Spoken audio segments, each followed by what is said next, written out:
Hi hello welcome to YTV 360. Samantha కొన్ని రోజుల నుంచి సోషల్ మీడియాకి దూరంగా ఉంటుంది. దానికి కారణాలు చాలానే ఉన్నాయి.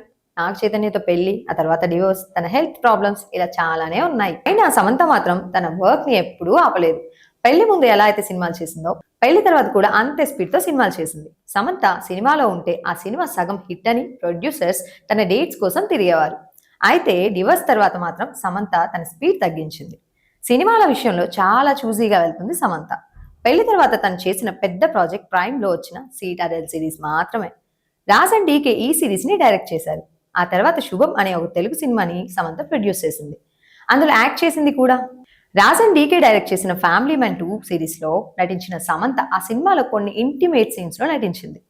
పెళ్లి తర్వాత కూడా అలాంటి సీన్స్ లో నటించడం చాలా మంది అక్కినేని అభిమానులకి నచ్చలేదు. అయితే ఈ సిరీస్ చేసిన రాజ్ తో తను ఇప్పుడు డేటింగ్ చేస్తుందని చాలా రూమర్స్ వస్తున్నాయి.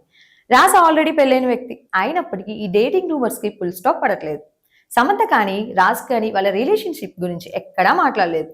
అఫీషియల్ గా కూడా అనౌన్స్ చేయలేదు. ప్రస్తుతం సమంత చేతిలో ఏ పెద్ద ప్రాజెక్ట్ లేవు. ఒకప్పుడు సమంత డేట్స్ కోసం ఎదురు చూసిన ప్రొడ్యూసర్స్ అండ్ డైరెక్టర్స్ ఇప్పుడు కనీసం తన వైపు కూడా చూడడం లేదు.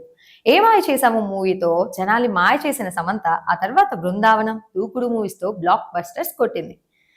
సౌత్ లో ఉన్న అందరు స్టార్స్ తో నటించింది. సమంతకి లేడీ ఫ్యాన్స్ కూడా ఎక్కువే.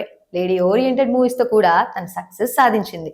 కానీ పర్సనల్ లైఫ్ లో మాత్రం తన సక్సెస్ అవ్వలేకపోయింది. కానీ ఒక యాక్ట్రెస్ గా తన కెరియర్ మాత్రం ఎంతో మందికి ఇన్స్పిరేషన్. ప్రత్యూష సపోర్ట్ అనే ఒక ఫౌండేషన్ స్థాపించి ఎంతో మంది ఆడవాళ్ళకి, చిన్న పిల్లలకి తను అన్ని విధాలుగా సహాయం చేస్తుంది. ఒక యాక్ట్రెస్ గా తను మళ్ళీ సక్సెస్ ట్రాక్ లోకి రావాలని, ఎంతో మందికి తన ఇన్స్పిరేషన్ గా ఉండాలని మనస్ఫూర్తిగా కోరుకుందాం. Thank you for watching. Subscribe YTV 360. Thank you.